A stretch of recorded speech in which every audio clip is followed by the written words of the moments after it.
Olá, tudo bem? Nós estamos iniciando mais um podcast do Centro Universitário Farias Brito. E hoje debatendo um tema extremamente importante, atual, próximo, né?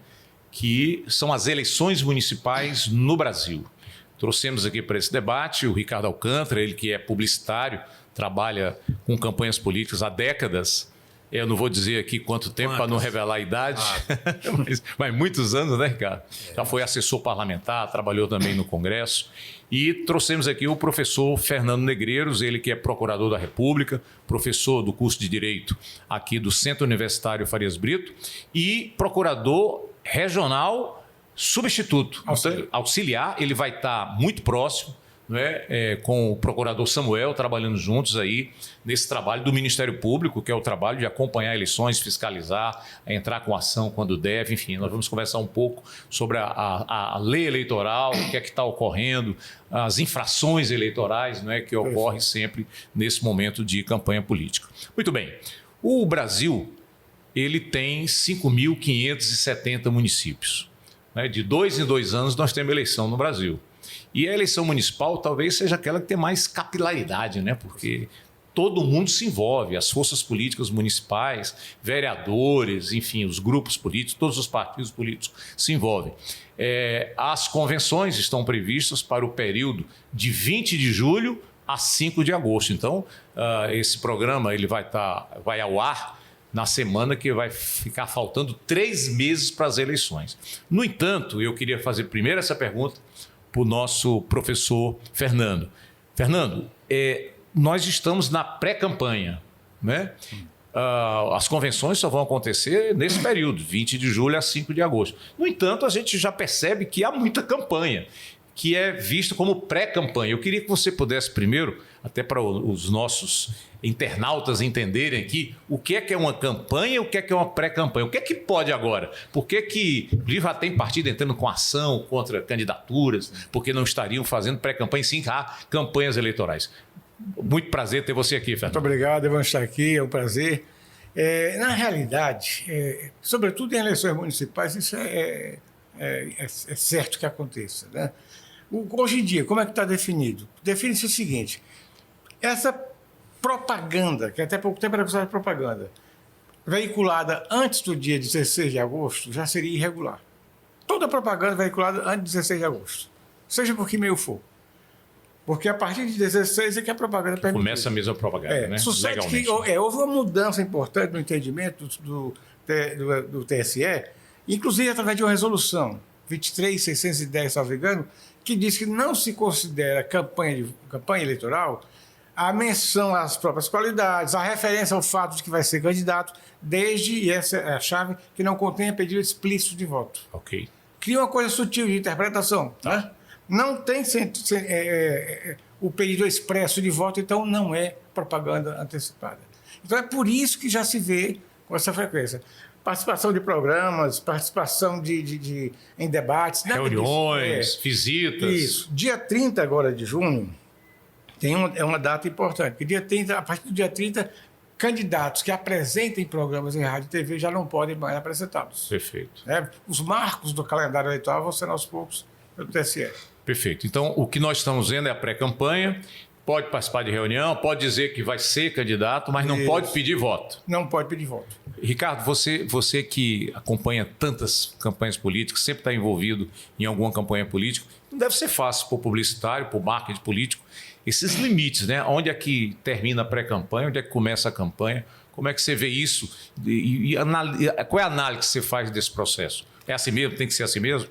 Bruno, eu li recentemente um artigo, não lembro o nome do autor, me desculpe, de um jurista especialista nesse assunto, foi na Folha de São Paulo, em que ele dizia que em poucos países existe essa figura da pré-campanha, né? Ela existe, por exemplo, nos Estados Unidos de uma maneira mais formalizada, porque é uma eleição para os delegados, né, que irão às convenções, eleger os candidatos. Então, o processo de pré-campanha nos Estados Unidos ele é mais formalizado em torno de uma etapa já eleitoral.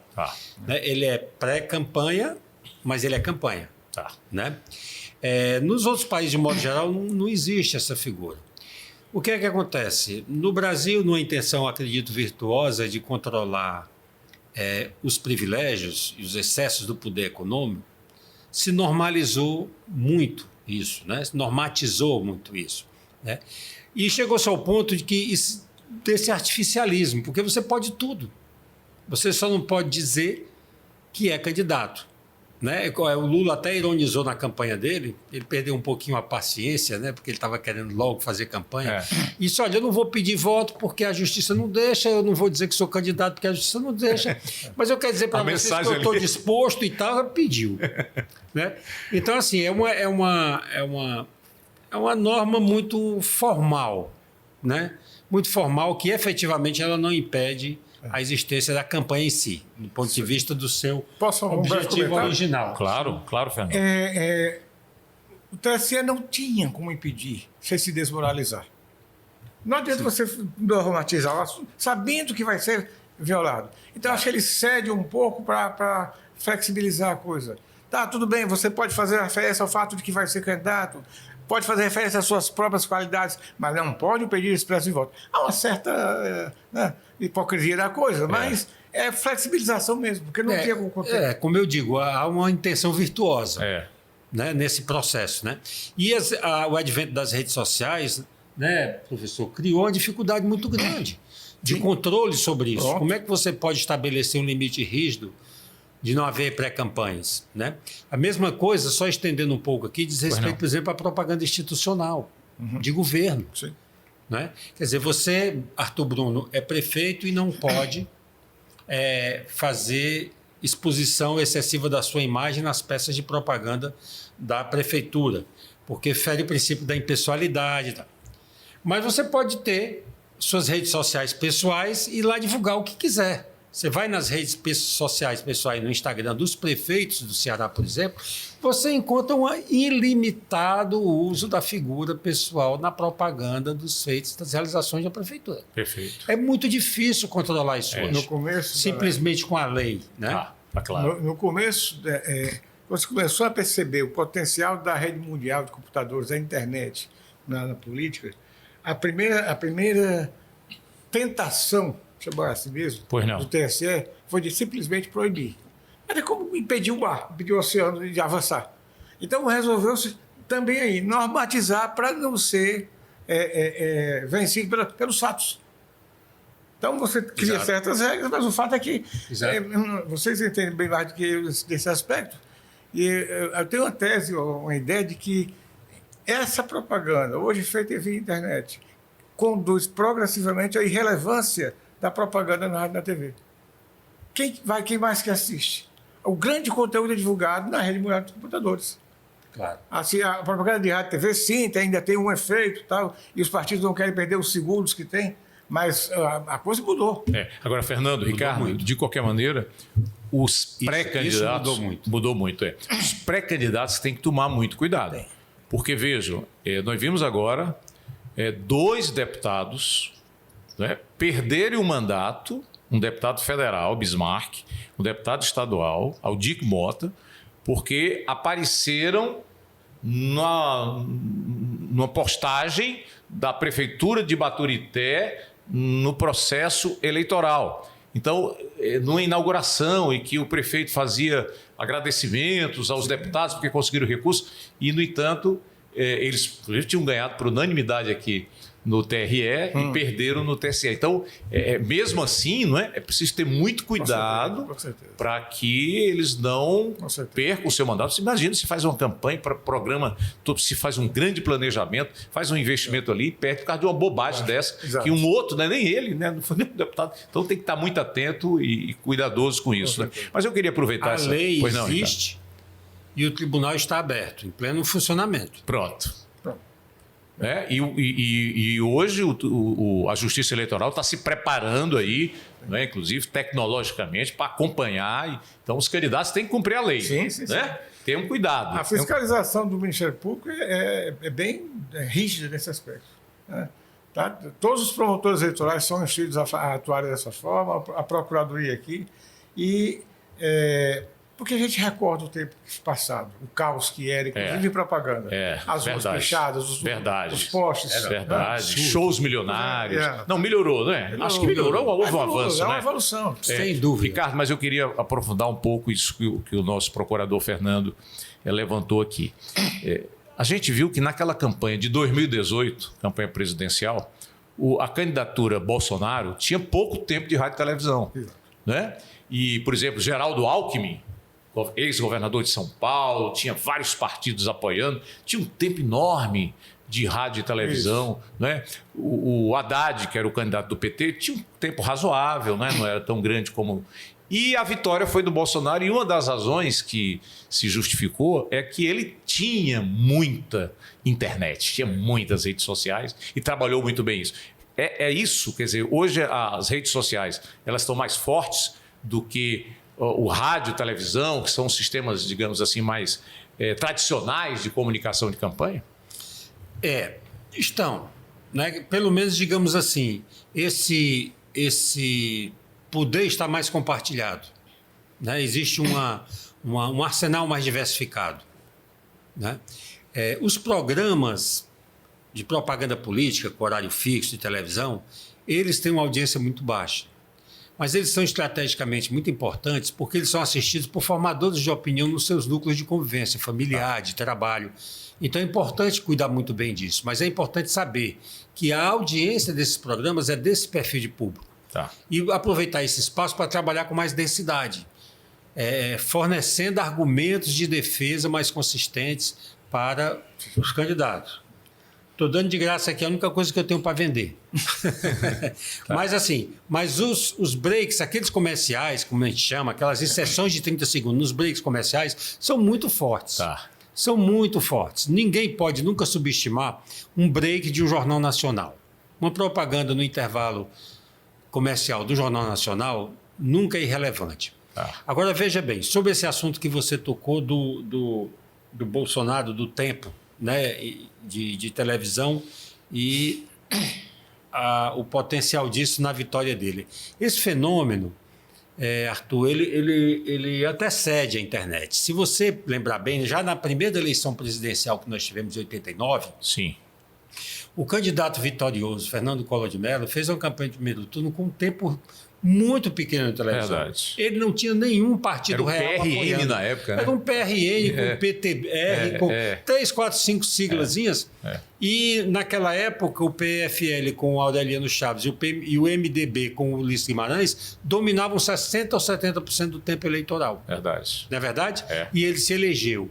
Então, e as redes sociais, o advento das redes sociais apenas, digamos assim, intensificou essa tendência. Agora, o que é que isso nos faz, esse comparativo que eu estou fazendo do Collor com o Bolsonaro, nos leva a crer? É que, na verdade, essa questão da estrutura de campanha é muito importante. Agora, nós nunca podemos perder de vista uma coisa, é que numa campanha eleitoral, que é um fenômeno de comunicação, de persuasão, de convencimento, a coisa mais importante é a verdade.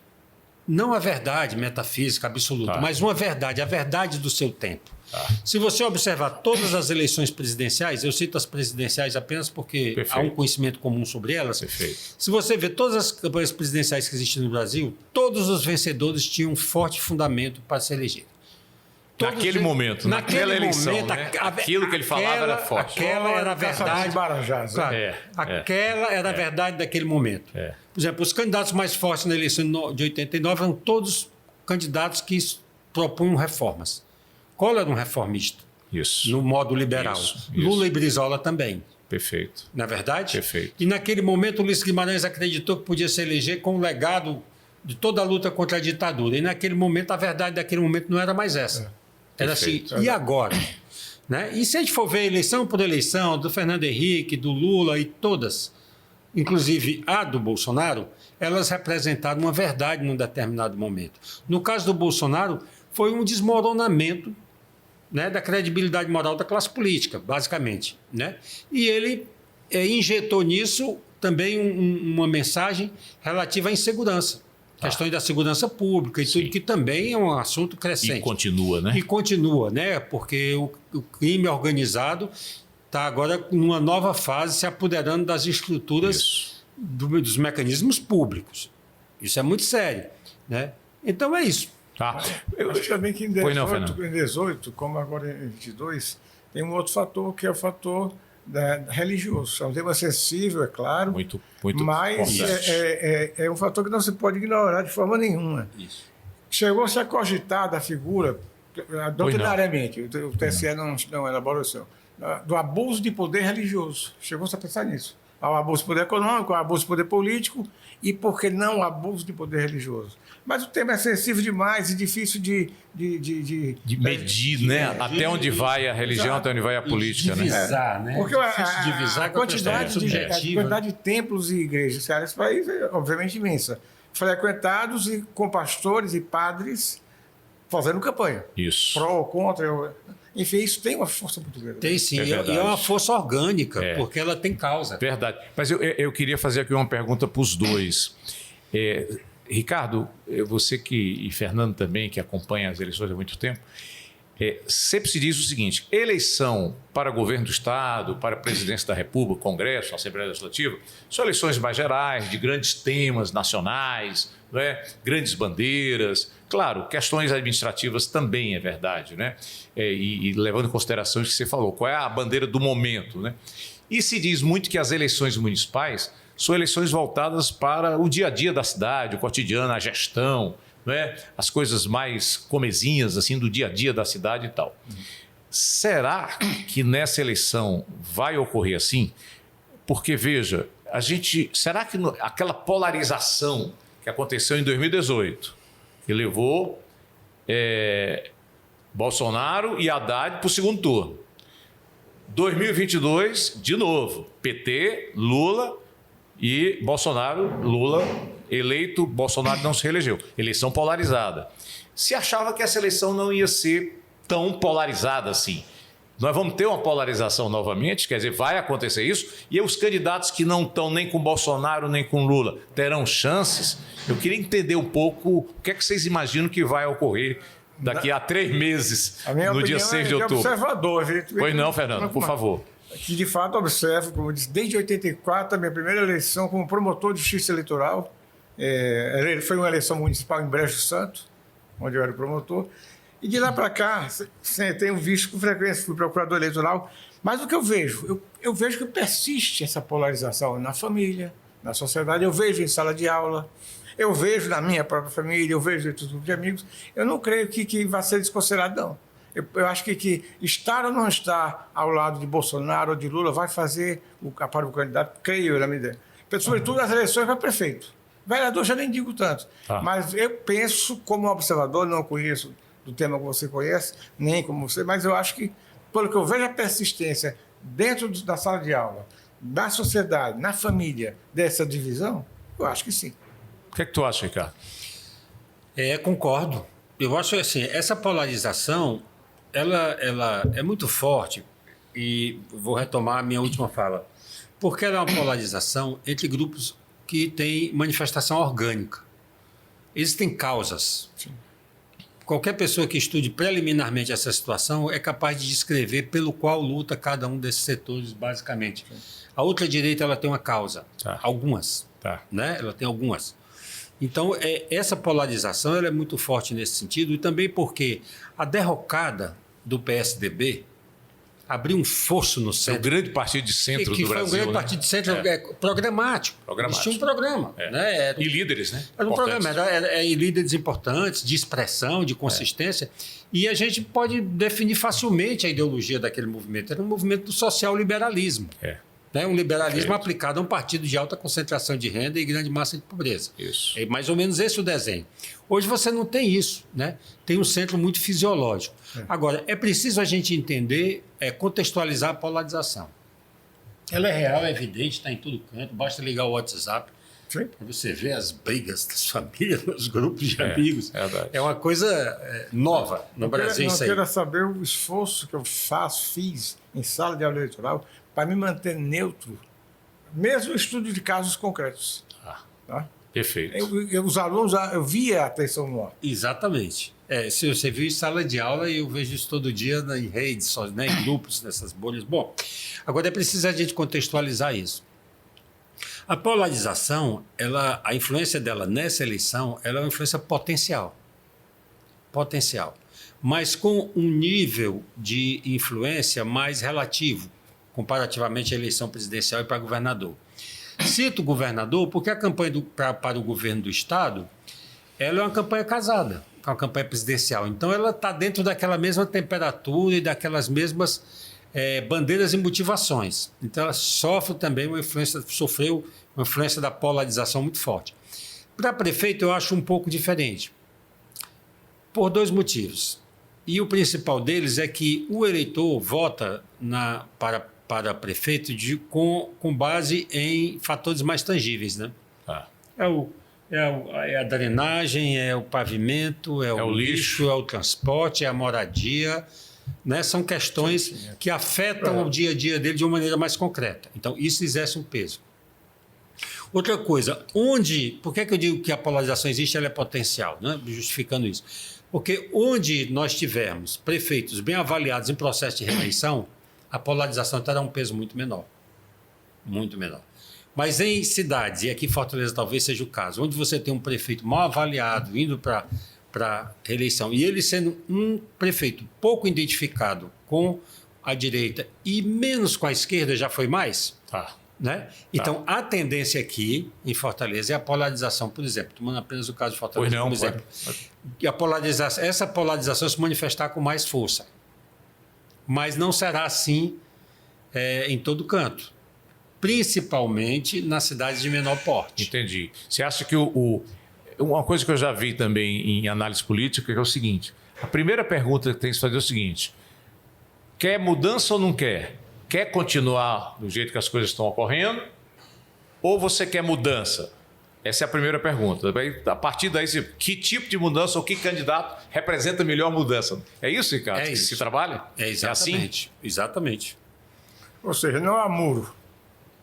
Tá. Se eu estou em cima do muro, aspas, né? Na verdade, eu quero que se mantenha. Não faz diferença para mim. Tá. Perfeito. E nessa eleição, como que vocês veem essa situação da mudança? Vamos aqui já, Ricardo, você citou Fortaleza. Eu acho que é interessante analisar Fortaleza, porque Fortaleza representa 27% da população do estado. Né? É a 4ª maior cidade do Brasil, 2.400.000 habitantes, segundo o IBGE de 2022. Né? É muito grande, né? Muito grande. É uma cidade, uma megalópole quase já, né? Pois bem, vamos analisar Fortaleza. Nós temos aí, pelo menos, 4 candidaturas muito fortes, né? O prefeito, e aí eu quero lembrar aqui, Fernando, Ricardo, que todo prefeito de Fortaleza, depois que foi aprovada a reeleição, em 1997, aquela emenda constitucional, o Fernando Henrique era o presidente, foi reeleito, inclusive beneficiou a candidatura de Fernando Henrique, sem dúvida, não é? Legislou em causa própria. Exatamente. A partir dali, né, Fernando, todo prefeito de Fortaleza foi reeleito. Juracy Magalhães, que tinha sido eleito em 96, se reelegeu em 2000.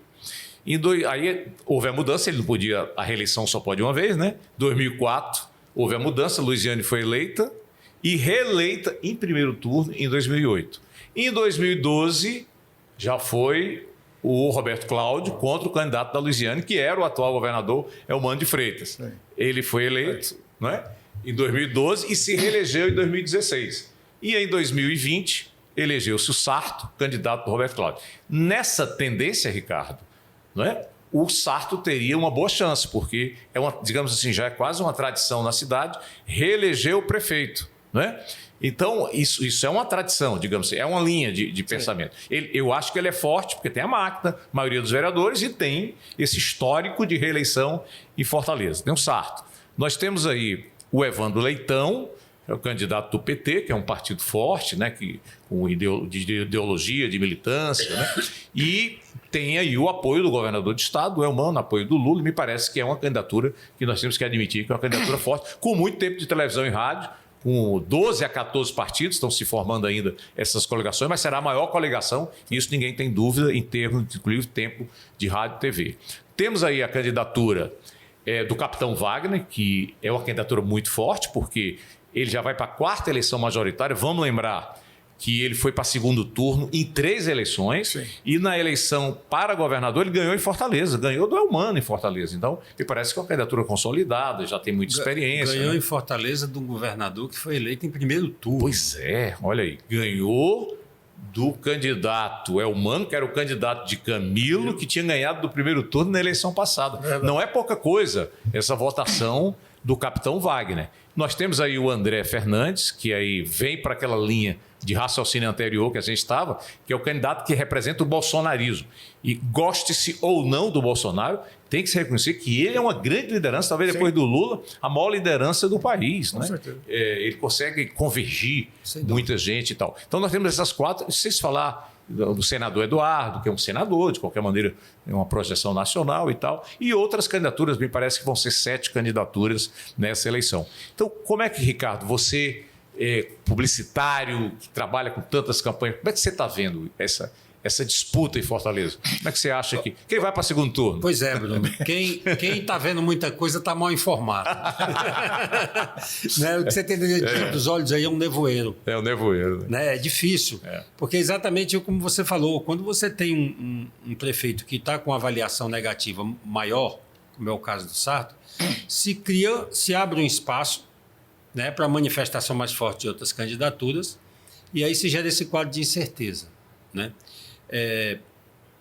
Essa tendência de reeleição em Fortaleza, ela não é muito exclusivamente nossa. Sim. Né? Em Fortaleza ela foi absoluta, como você narrou aí historicamente.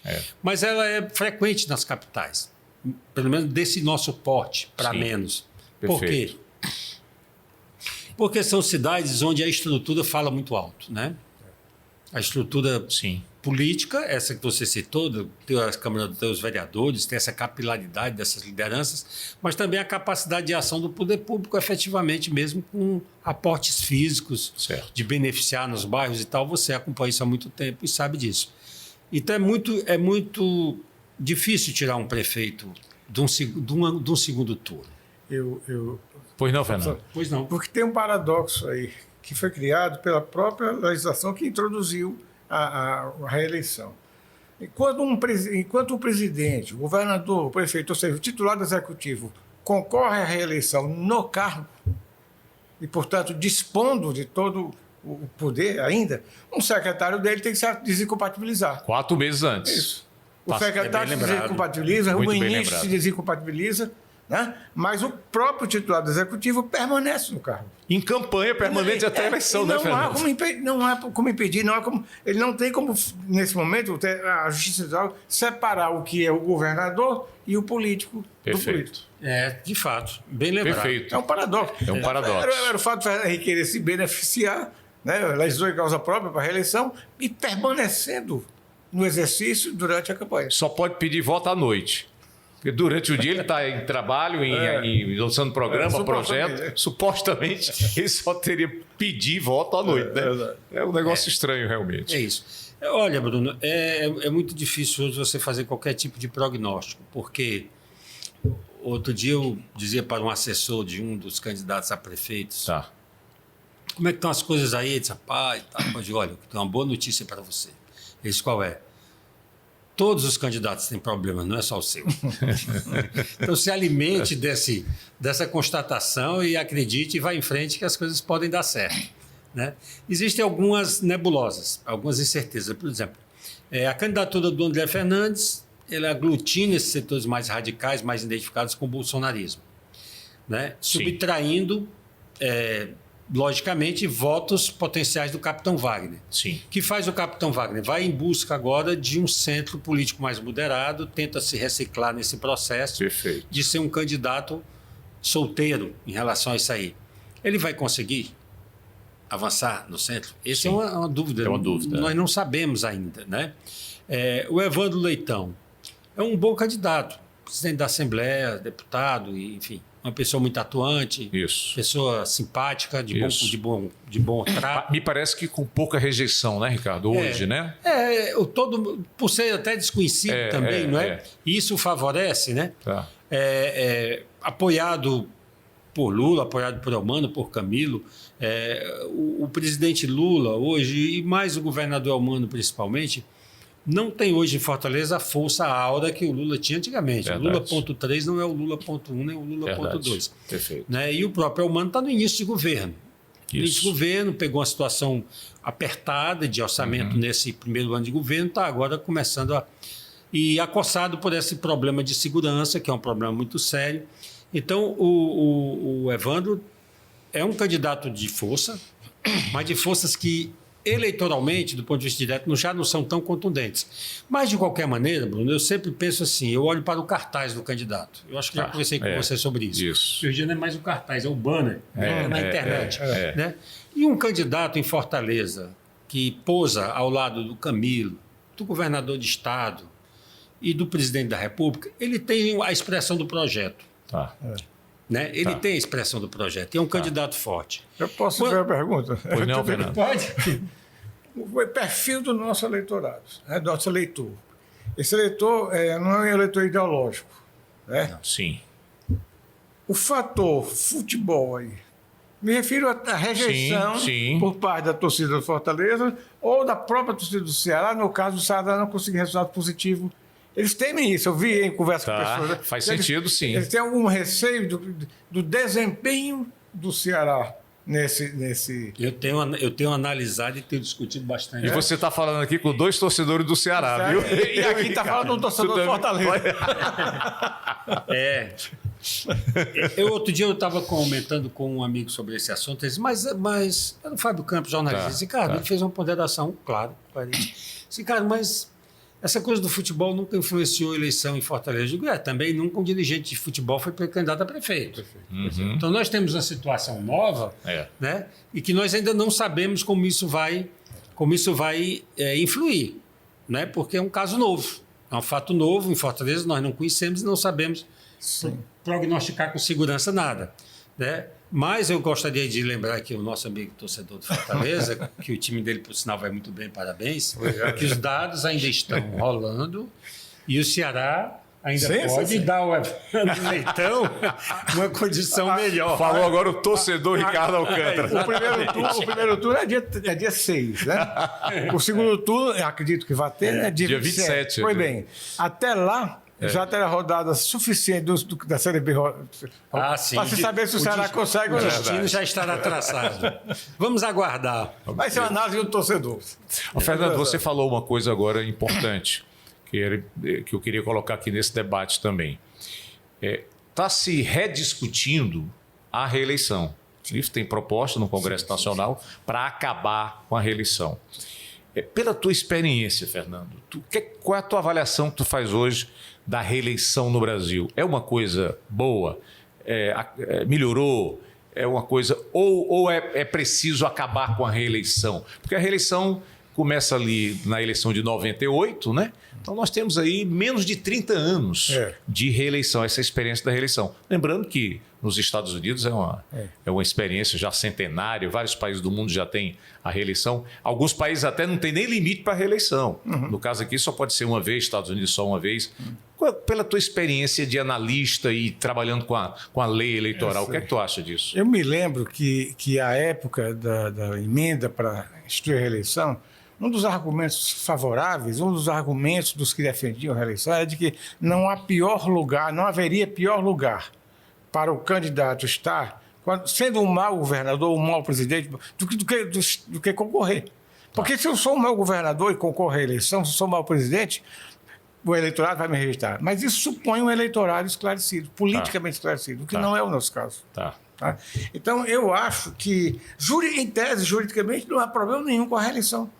A ideia é boa. Se o cara fez uma boa administração, que lhe dê mais 4 anos, mais 5 anos, conforme o caso, para que ele possa conseguir produzir melhor.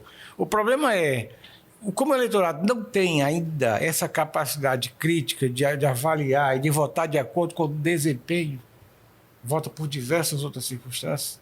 Então, o que eu temo é que eu não sei se ela faz bem atualmente, não. Tá. Eu vou aproveitar aqui essa observação que eu achei interessante do Fernando, Ricardo, pela tua experiência. O voto, ele é mais racional? Se fosse racional, você teria que avaliar os indicadores da cidade, se melhorou, se não melhorou, né? Ou ele é muito passional, ou é muito da paixão, da emoção. como é que você, como publicitário de campanhas eleitorais, entende isso?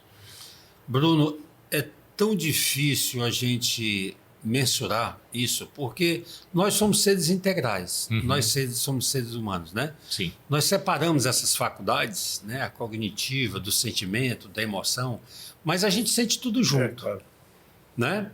Então não é muito fácil a gente esquematizar essa discussão, né? Basicamente o que a gente sabe é que o eleitor reage de acordo com seus interesses. Tá. Né? Mas ele traduz as suas necessidades de uma forma subjetiva. Né? Quem poderia representar melhor uma solução para isso? Né? Tá. E nisso, o quanto menos informação, pior. Né? Menos racionalidade e decisões mais emocionais, baseada mais em aparências. Eu posso dar um exemplo? E aí, desculpa, é não, porque eu posso dar um exemplo simples. Sala de aula, curso de Direito, logo depois da eleição em que Heitor Ferrer ficou a pouquinho de chegar no segundo turno. Foi aquela eleição que o Roberto Cláudio foi eleito prefeito. Na aula seguinte, a gente estava comentando o assunto. E uma aluna de Direito, uma pessoa supostamente esclarecida e se esclarecendo mais.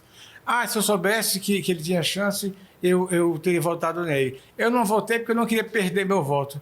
E eu disse, minha filha, e voto é coisa que se perca? Olha aí. Uma aluna de Direito. Ela tinha medo de perder o voto e não carregou o voto dela para Heitor Ferrer. Achando que ele não tinha chance no segundo turno. Exato. E quantos não fizeram a mesma coisa? É o voto útil. É o tal do voto útil, né, Ricardo? Existe esse fenômeno mesmo. Agora, sim, a grande vantagem quando se lida com um eleitor menos esclarecido, a grande vantagem que leva um governante em processo de reeleição é a visibilidade. Ele está tendo um nível de visibilidade extraordinário em face dos outros candidatos.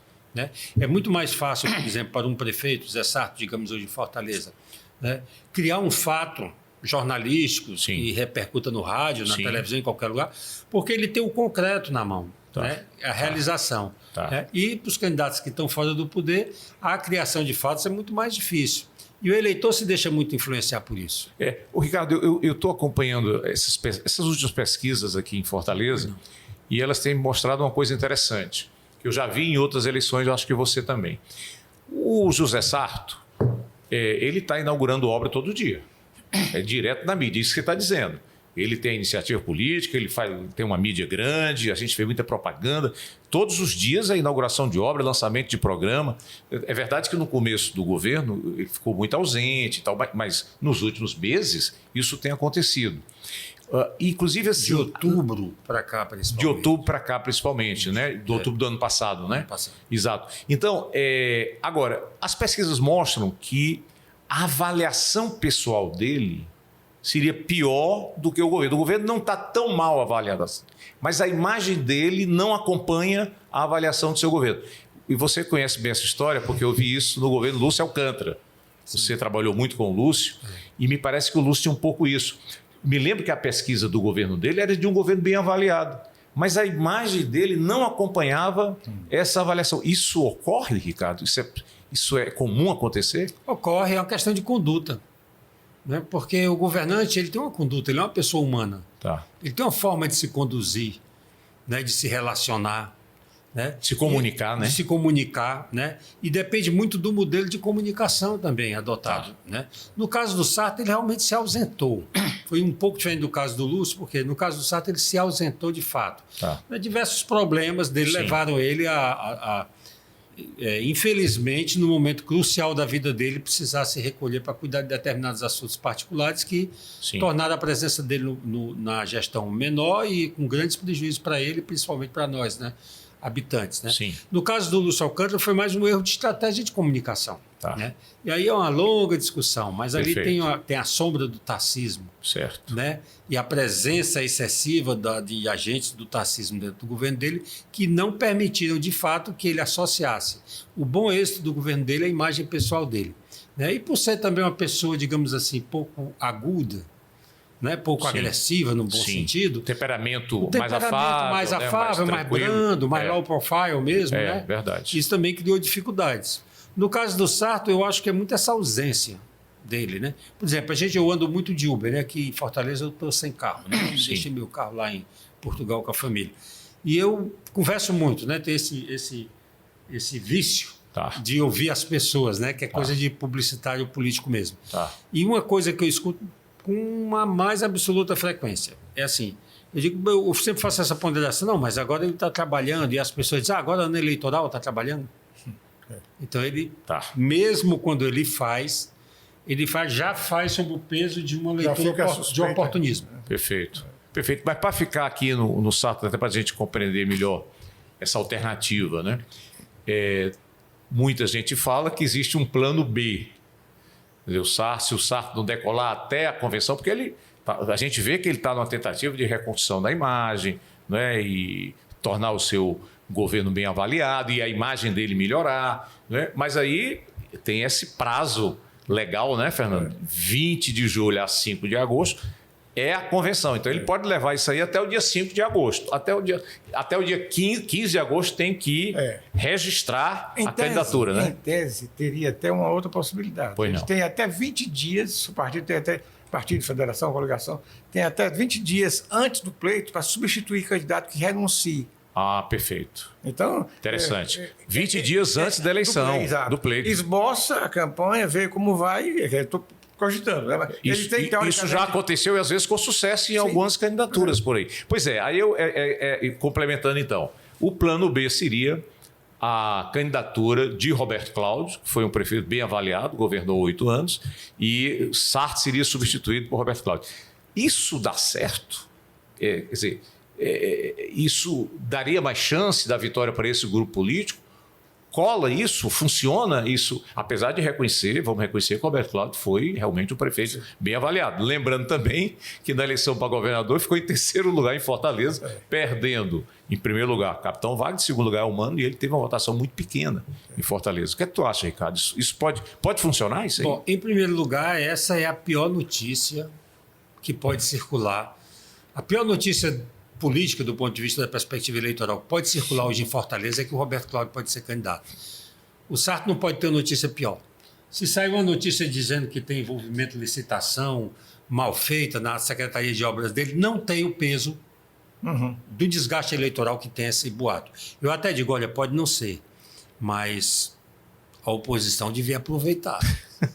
E por isso que eles estão negando tanto, né? O próprio Roberto Cláudio, o Sarto, o partido, não, o candidato é o Sarto, não tem possibilidade de ser o Roberto Cláudio. Sim, e quando a gente conversa assim com eles, com as pessoas que são próximas a eles rechaçam isso de uma forma muito forte, porque sabem que isso é muito negativo. Né? Eu pessoalmente penso, não tenho pesquisas pessoais na mão, pesquisas, digamos assim, como a gente chama, internas, né? Que são aquelas pesquisas que não são feitas para divulgar, que são as pesquisas mais confiáveis, porque a gente faz para saber a verdade mesmo. Não as tenho. Não vi nenhuma ainda. Eu, pessoalmente, ainda não estudei nenhuma. Vi essas pesquisas que estão saindo aí. Mas eu não tenho nenhuma dúvida, por uma questão de experiência e de análise de conjuntura, que a candidatura do Roberto Cláudio seria uma candidatura muito mais forte do que a candidatura do Sarto, desde que o Sarto concorde com isso como uma alternativa para salvar a sobrevivência do grupo político dele. Porque a revelia também do prefeito não seria uma boa alternativa. Né? Ele precisaria ser candidato, o Roberto Cláudio, mas com plena aceitação e apoio do Sarto para que o Sarto pudesse colocar a gestão dele à disposição da candidatura do Roberto Cláudio, como colocaria para si mesmo. Agora, justificar isso também não é uma coisa tão simples, tem que ser muito bem trabalhado, né, Ricardo? Por que que um prefeito que foi lançado pelo Roberto Cláudio não é candidato à reeleição? Se não é candidato à reeleição, tem uma razão. Por que substituir? Explicar isso também não é uma coisa muito simples, né? Não, mas aí volta ao que eu disse antes. Esse seria o problema do Roberto Cláudio. Os outros candidatos também têm seus problemas. Né? Agora, de qualquer maneira, ele é um prefeito muito bem avaliado. Verdade. Você tocou num ponto importante que já me chamava a atenção. É que ele foi o terceiro mais votado, ele foi o último dos 3 candidatos em Fortaleza, na cidade que ele governou durante 8 anos, né, e governou com uma boa avaliação. Né? O Roberto Cláudio é outro caso desse, de um prefeito bem sucedido na gestão, mas que não estabeleceu uma sinergia muito forte com a população, principalmente a população de baixa renda. Né? Ele não é um amigo do povo. O prefeito ele tem que poder andar na calçada. né? Ele tem que saber andar na calçada. O Juraci era craque nisso. A Luiziane também. Luiziane andava sozinha na periferia. A Cris Moreira da Rocha foi craque nisso, foi prefeito exato. 2 vezes em Fortaleza. Quer dizer, é preciso um nível de aproximação maior do prefeito com o cidadão. No caso do prefeito, mais do que governador, presidente. Isso é muito importante. O Roberto Cláudio não construiu isso. Ele tem essa fragilidade, né? Tá. Fernando e Ricardo, quais vocês acham que serão os grandes temas dessa campanha? Quais são as grandes bandeiras, grandes questões que irão ser discutidas, sobretudo nas capitais, nas grandes cidades do Brasil? Como eleitor. Sim, eleitor qualificadíssimo. Eu penso que segurança pública, com certeza absoluta, e vai certamente ser explorado muito pelo capitão. Tá. Né? As chacinas recentes, a coisa das facções. Penso que segurança pública, saúde, os temas de sempre. E aí, eu só ainda como eleitor, eu só acho o seguinte: mesmo esses temas não vão ser tratados de forma neutra, de forma científica. Sim. São tratados passionalmente. Parcial para... Mas a segurança pública, sobretudo em Fortaleza, é um tema gritante, né? Mesmo sendo um tema mais estadual e nacional, né? Uhum. Ricardo, tua experiência aí de décadas aí de campanha política, o que é que tu acha? Bruno, a primeira coisa que a gente precisa avaliar é o seguinte: na testa de quem está o alvo? A testa que está portando o alvo é a do Camilo Santana. Uhum. Esse é o nome a ser abatido. Tá. Não por uma questão emocional, qualquer coisa dessa natureza. Razão política, né? Mas é uma razão política, né? É a maior liderança do Estado. É a maior liderança do Estado e a necessidade que as outras forças políticas têm de sobreviverem, de compartilhar o poder, né? E ele, com a vitória em primeiro turno do Elmano, e se vencer em Fortaleza, ele cria uma hegemonia que nem o Tasso Gereissati teve, porque nunca teve o governo e a prefeitura dessa forma, né? Dessa maneira. Né? O próprio Cid teve, mas dentro de uma composição muito mais abrangente, quando com o Roberto Cláudio, né? Que ele era governador, Roberto Cláudio prefeito, mas era mais abrangente essa frente. Né? Era menos impositivo. Tá. Né? Então eu vejo assim que a questão da segurança, por exemplo, ela vai pesar muito porque ela é a grande causa das 3 outras grandes forças que combatem esse projeto, cuja liderança maior é do Camilo. O Fernando citou o capitão Wagner, mas me parece que o bolsonarismo, também, com o André Fernandes, ou mesmo com o senador Eduardo, devem também utilizar bem essa crítica da de uma forma até mais virulenta. O André, né? O estilo dele. Eu não me recordo bem quando foi criada, a atual conformação da Guarda Municipal. Mas o município criou. E você vê na Beira-Mar, por exemplo, o carro da Guarda Municipal patrulhando. E agora armados inclusive, né? Armados, inclusive. Né? Agora, é um tema assim, a população identifica segurança com o quê? Com polícia. E ela sabe que a polícia é do Estado.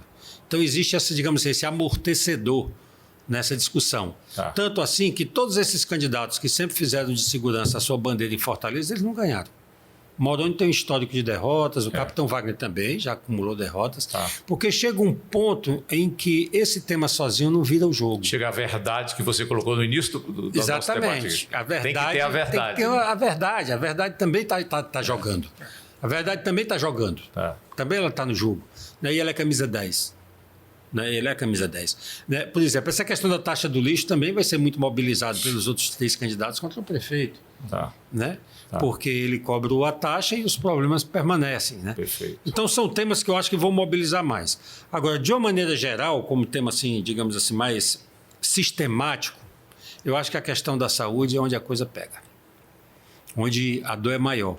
Porque ninguém vai para o posto de saúde todo dia. Mas a aflição de quem precisa é muito grande. É um tema dramático.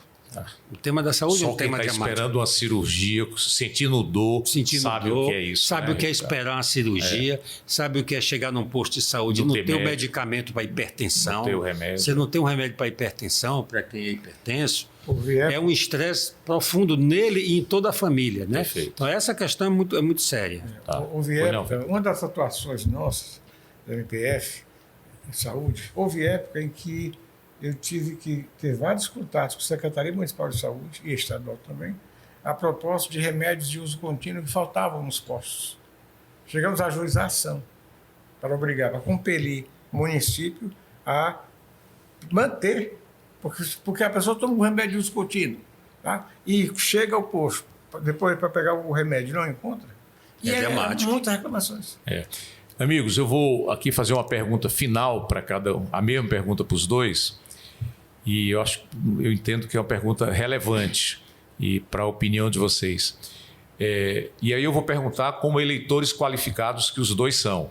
O que dizer para o eleitor? Quer dizer, qual é a mensagem que vocês passariam para o eleitor, não só de Fortaleza, mas de todo o Ceará, dos 184 municípios?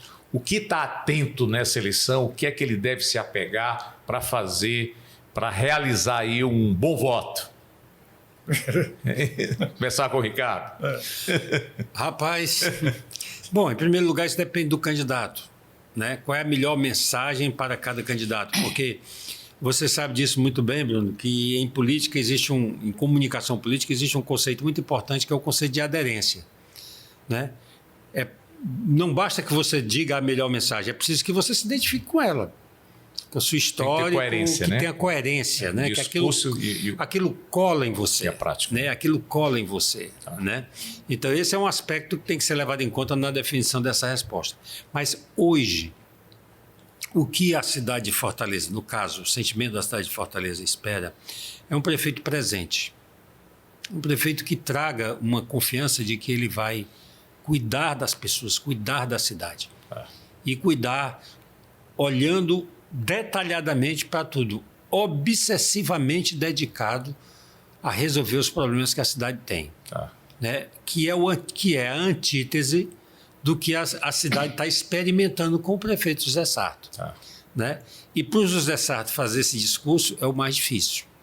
Porque exatamente ele é o que tem menor aderência por isso, porque a prática recente dele não autoriza esse discurso. Né? Mas acho que esse é um candidato que fale ao sentimento das pessoas, que estenda a mão. Perfeito. Fernando? Eu acho que por aí passar credibilidade às comunidades, sobretudo as mais carentes. Eu cito um exemplo também de um procedimento nosso, que tramitou na Procuradoria, ainda tramita, que diz respeito à coleta de lixo. E que descobriu-se nesse contexto que uma determinada área da cidade, tá? Ali no Poço da Draga, ali naquela comunidade, simplesmente não tem coleta de lixo. E nós fizemos um procedimento, chamamos o pessoal da Ecofor e basicamente, o contrato não previa a coleta de lixo ali, porque não tinha como acessar o caminhão, porque não sei. Em resumo, você tem todo um grupo de pessoas nessa sociedade nossa de concentração de renda, né, de muita pobreza. Você tem pessoas desassistidas demais. Que eu chegue diante desse sujeito eleitor e ele veja que de fato eu vou cumprir, que não são só meras promessas vazias. Né?